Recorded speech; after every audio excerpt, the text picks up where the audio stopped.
come out of this. Yes. Okay. All right. My last question. Okay, there's the predator. He's nervous right there. Tool Look at him. or an object to help you in your to help you He's a to smug. bring your business to greater. This guy right now, there's about to be double speak happening, where there's the semantic communication, the words he's using, but he's making reference to something below the surface. Like, what do they call it on Twitter when you tweet something? Subtweeting? I think something like that. So there's double communication happening here. This is the predator. Look at the smugness. Look at the sadistic delight on his face as he does this. Heights. What would it be? That's an interesting question. It's not an interesting question, Rex. Because for what I do, we have to have so many tools in the toolbox. Just one. Just one. Or an object. It doesn't have to be a tool. It can be an object. You know what? Yeah. I know. All right. Y'all get ready. One of the things I learned from my father was furniture building. Okay. He was an aerospace engineer and built satellites. And runs in the family. So he gets asked this question about what's the one tool in your toolbox that you require to do your job well? And he says, oh, well, we have lots of tools. It's a very important job. It requires many, many, many tools, exquisite tools. But you can only choose one. He's uncomfortable. You see him take this big, deep breath. He closes his eyes. He leans his head back. He's going, oh my God, oh my God, oh my God. I don't know what, oh my God. He's asking me to this is an abstraction. I'm not prepared for this. I just simply want to give details of my boring life. He's asking for me to truly communicate. Oh my God. And what does he do? He pulls out his comfortable story that says, hey, look at me. I'm Rex. I'm normal. I'm just like you. Me and my dad had a relationship. My dad was a notable fellow. He had the salt of the earth as a carpenter, a man who used his hands. And he had the brilliance of a NASA scientist exploring strange new worlds. Look at me. I'm Rex. I'm special. And I'm just like you. I'm not a killer.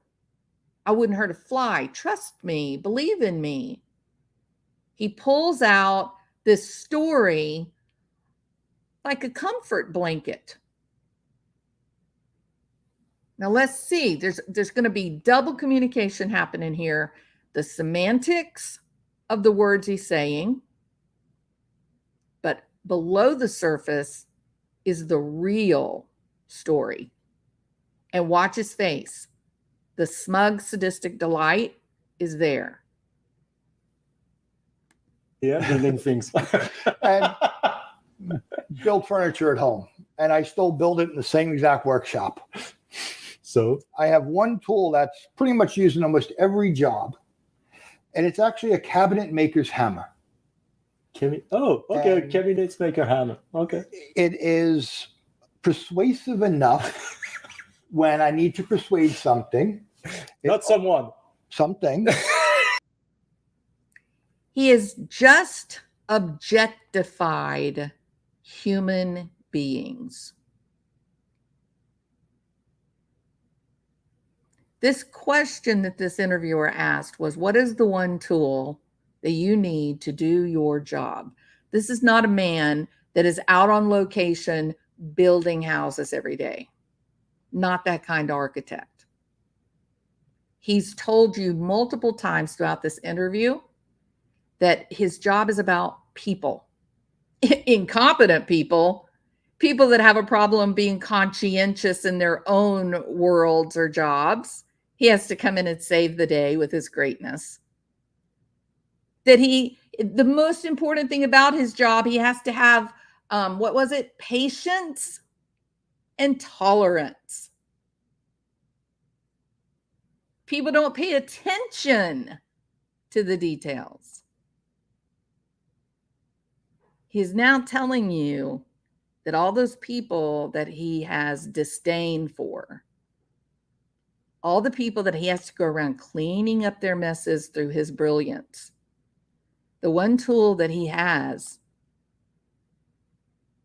is a hammer, a dangerous hammer. And when he says, when I've got something and I need to persuade it,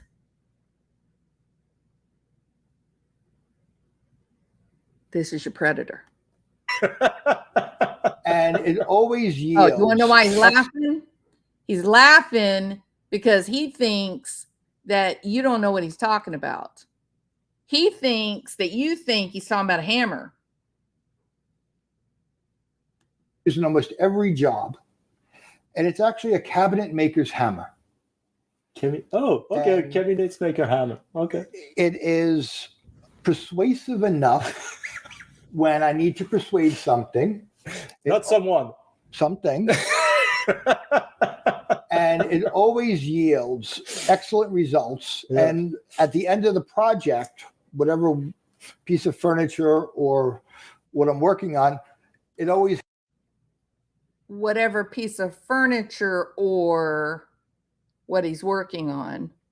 helps it come out beautifully. Okay, great. So you would be. Is that Duper's delight?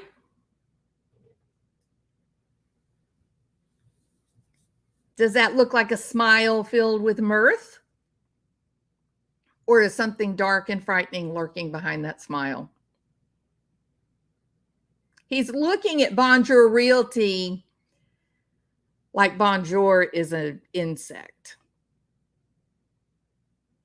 He's looking at Bonjour Realty, smiling and look at him like, you are too dumb to have any idea what I just told you. That kind of hammer. Now, did you see him kind of throw his head back? Watch.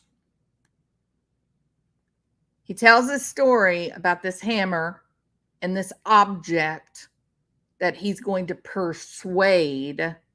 When you're building a damn cabinet, you're dealing with an inanimate piece of wood. You don't have to persuade it to do a damn thing. You just measure, what is it? Measure twice, cut once, right? You have to persuade it. In fact, that doesn't sound very precise at all, Rex. That sounds like someone who doesn't know what they're doing and they're trying to force that cabinet to do what he wants it to do. But you're not really talking about wood, are you, Rex? Now watch the body language that goes with this story at the end and the smile, and does it really look like joy? Should come out beautifully. Okay, great. So you would be that kind of hammer. That move at the end when he finishes the story about making it do what he wants it to do, comes out it all ends the way it should end. He smiles, but it's a scary, dark, yucky, sick smile. And then he throws his head back in defiance. He throws his head back in some way he gets a little bit bigger, sort of like, you have no idea what I could do to you, Bonjour Realty. Watch it. Beautifully. Okay, great. So you would be. That is not a happy smile right there. That is a snake. That is a shark. That kind of hammer. See it? He's looking at Bonjour Realty like, I could cut your throat and walk away without my heart changing beat. And Bonjour Realty has no idea who he's sitting across the desk from. This body language from someone sitting in my office, I would be trying to get him out of my office as fast as I could. hammer for your business. And he's got that power built up in him. He's having trouble getting grounded. He got into that fantasy of what he's doing with that hammer. He got into the fantasy, and he's having that compulsion, that sick, dark power that he craves so much.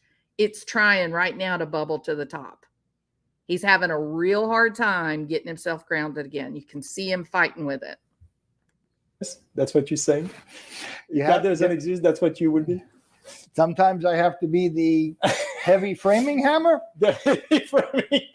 It's such a bizarre moment. This tale that he's telling with the hammer and everything in the aftermath, it's so bizarre because the question was, what's the one tool that you really need for your job? What's the one tool? And now we suddenly see this guy just turn into a different creature. I'm going to let this play. I'm not going to say anything. Okay. All right. I'm going to be quiet. Persuasive enough when I need to persuade something. Not someone. Something. And it always yields excellent results. Yeah. And at the end of the project, whatever piece of furniture or what I'm working on, it always helps it come out beautifully. Okay, great. So you would be that kind of hammer for your business. That's what you're saying? If that doesn't exist, that's what you will be? Sometimes I have to be the heavy framing hammer. Other times I'm the lightweight hammer just to nudge things along. All right. I guess it's a hammer. We got it. That's it, folks. That was Rex, owner, founder of RH Consultant. So if you have any building regulatory issues, please contact him. He's probably going to solve your issues. Are you, ma'am? I don't know. You're driving right now? No, I'm inside the house. I'm sorry? I'm inside the house. What house? I don't know. Can you trace where I am? I'm sorry? Can you trace where I am? No, I can't. What's your callback number you're calling from? Huh? What phone number are you calling from? Somebody's asking me. Please. Are you in Suffolk County or Nassau County? I'm in Long Island. Where on Long Island are you? No.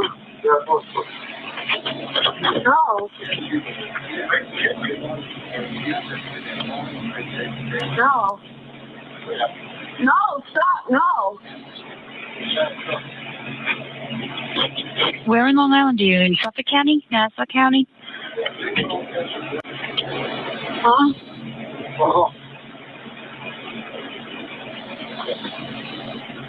Why?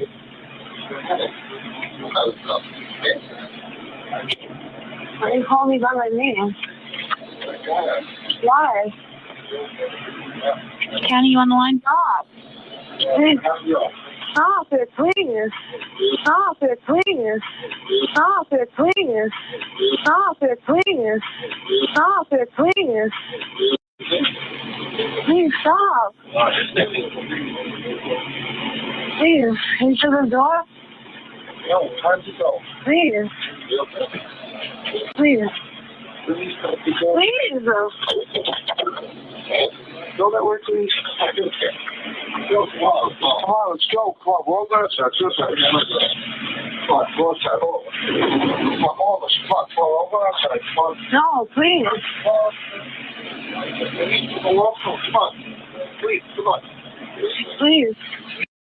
I think that sounds like Rex Heuermann. Come on. Why? I'm going to say it's you. I'm going to say okay?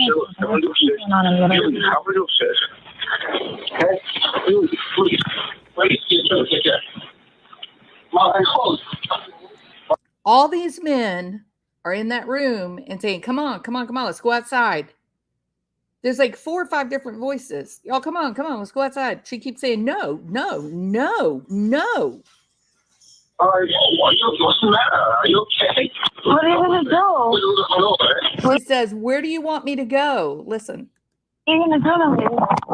What are you going to do to me? I'm like, why? Huh? Well, I don't know. It was transferred to me. Why? You gonna tell me? Tell me? Why are you gonna hold stuff with me? I'm in the middle of nowhere. What? In the middle of nowhere? I think based on this call, the way that the bodies were located, and the eyewitness reports the morning after, I am convinced that this is a group of men and they were hunting these young women. I believe that in my heart. And I know that that is so fringe and that is so weird and it is so crazy. I know, trust me, I know. But it is the only thing that would explain the aftermath of this phone call. She went a different direction than all those other girls. All right. We are done. I hope that you guys have a relaxing and wonderful Sunday. And I will be back, I think, on maybe Wednesday, but it may be Friday. All right. Y'all have a wonderful week.